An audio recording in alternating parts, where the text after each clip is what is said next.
Hello everyone, स्वागत करते हैं आप सभी का मेरे यूट्यूब चैनल पे इजी अकाउंट्स एंड इन्वेंट्री।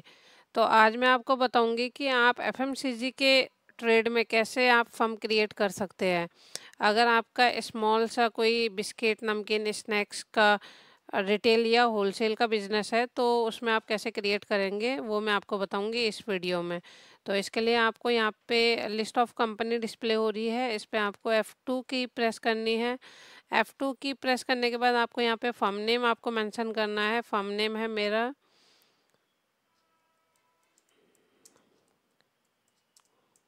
नमकीन शॉप। इस पे आपको एड्रेस डाल देना है।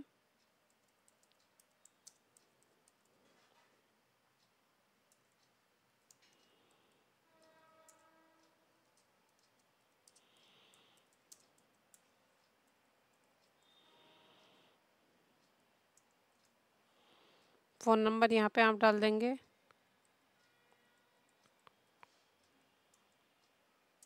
ब्रांच कोड ऑटो पिक होके आ जाता है जो आपने फर्म नेम फीड किया है।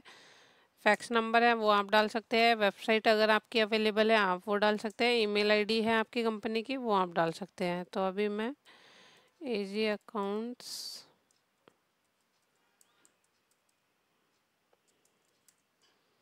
इसमें आपको कंट्री में इंडिया सेलेक्ट करना है, एंटर करना है। यहाँ पे आप स्टेट डाल सकते हैं। मैं यहाँ पे दिल्ली कर देती हूँ। यहाँ पे आप देख पा रहे होंगे बिजनेस टाइप आपको यहाँ पे सेलेक्ट करना है एफएमसीजी। इसको आपको लैंग्वेज में इंग्लिश लेना है। एंड यहाँ पे आप देख पा रहे होंगे एफएमसीजी में बेसिकली क्या होता है, जैसे नमकीन या बिस्किट। फॉर एग्जांपल आपका एक बिस्किट है पार्ले जी के आपके अलग अलग एमआरपी में आते हैं। 500 रुपये की एमआरपी का पार्ले जी आता है, 10 का आता है, 15 का आता है, 20 का आता है। तो वो आपका नॉर्मल विदाउट में तो क्रिएट नहीं होगा।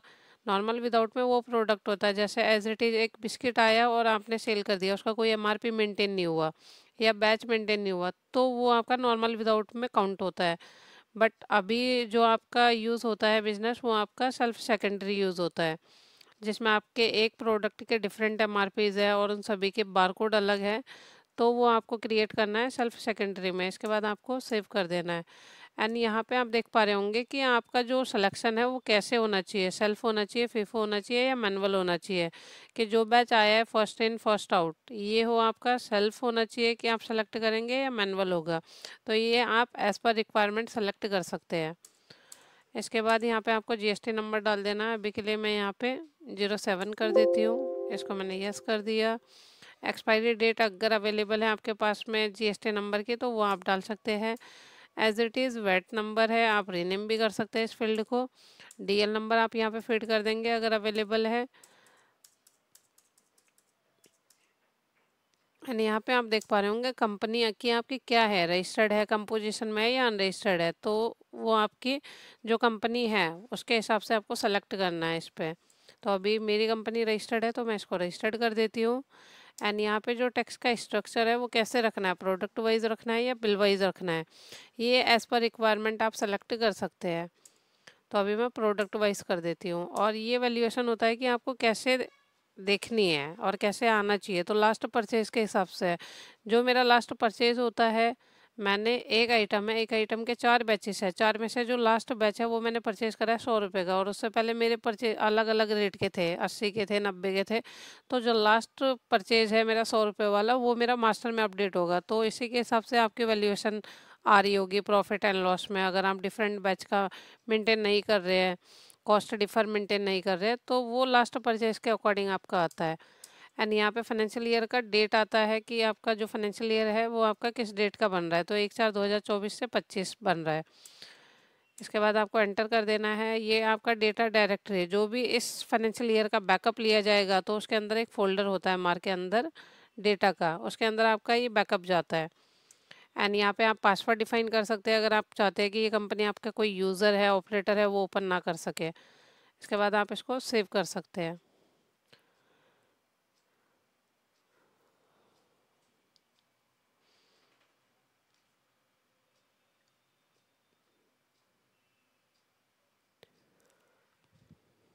जैसे ही आप देख पा रहे होंगे प्रोसेसिंग हुआ। इसके बाद में आपकी जो फर्म मैं क्रिएट कर रही थी नमकीन शॉप, ये मेरी क्रिएट हो गई है। तो क्रिएट होने के बाद में अब मैं इसको ओपन करती हूँ। एस्केप किया मैंने। अब यहाँ पे मैं एक ऑल्ट आई, कंट्रोल आई करके, अब यहाँ पे देख पा रहे होंगे कंट्रोल आई आपको करना है। कंट्रोल आई करते ही ये आइटम लिस्ट ओपन हो जाती है। मैं इसमें एक बिस्किट बना देती हूँ, पार्ले जी। एंटर किया, एंटर किया।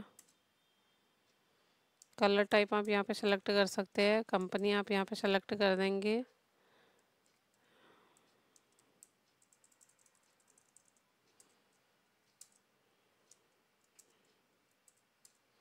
HSN आप सेलेक्ट कर देंगे, ये कितने % का है।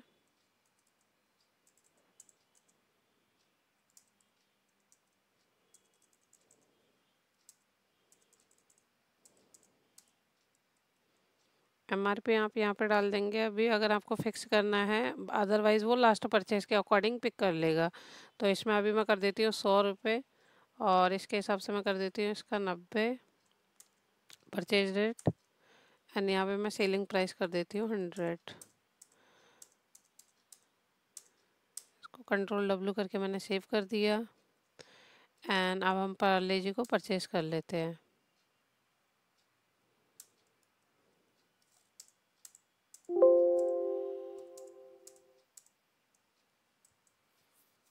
पार्ले जी मैंने एक करा 10 रुपये MRP के साथ में। एक्सपायरी मैंने डाल दिया कि आपकी 2026 में एक्सपायर हो जाएगी।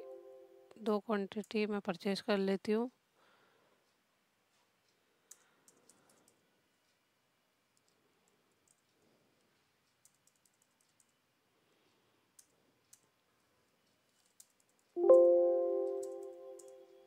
सेम पार्ले जी मैं अगेन 20 रुपये वाली भी परचेज कर लेती हूँ, जिसकी एक्सपायरी 3/2026 है।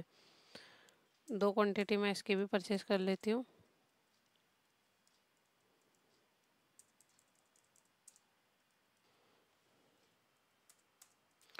तो यहाँ पे आप देख पा रहे होंगे ट्रांजैक्शन में सेल में रिटेल बिल, इस पे आपको एंटर करना है। इसके बाद यहाँ पे डेट डालने के लिए आ रहा है, मैं इसको एस्केप कर देती हूँ। यहाँ पे मैं कैश सेलेक्ट कर रही हूँ, और इस पे F1 करके, यहाँ पे F2 करके कस्टमर डिटेल पे मोबाइल नंबर डालना है। एक आपको कस्टमर क्रिएट करना है, और यहाँ पे कोड आप डाल सकते हैं, अदरवाइज़ आप यहाँ पे नेम डाल सकते हैं। तो नेम जो है यहाँ पे मैं नेम डाल देती हूँ।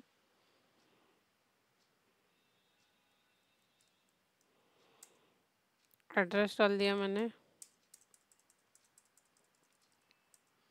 बाद इसको सेव कर दिया, एंटर किया। यहाँ पे आपका डिटेल ऑटो पिक हो गया है। एंटर करने के बाद आपने 10 रुपये वाले को पहले सेल कर दिया। इसके बाद आप टैप की से इस बिल को सेव कर देंगे, एंड मैंने टोटल अमाउंट पिक कर लिया है, एंड की से मैंने इसको सेव कर दिया है। तो ये प्रोसेस था हमारा कि FMCG में आप कैसे कंपनी क्रिएट कर सकते हैं, एंड कैसे परचेज करेंगे आइटम को, और कैसे आप इसको सेल कर सकते हैं। कंट्रोल आई करके कैसे आप स्टॉक चेक कर सकते हैं। तो यहाँ पे आप देख पा रहे होंगे, अगर मैं इस पर F4 करती हूँ और MRP डिटेल में जाके इसका रजिस्टर चेक करती हूँ, तो एंटर एंटर किया मैंने। यहाँ पे देखिए ये 2 क्वांटिटी आपकी परचेज हुई थी और एक क्वांटिटी सेल हुई, तो मेरी एक क्वांटिटी इसकी अवेलेबल है।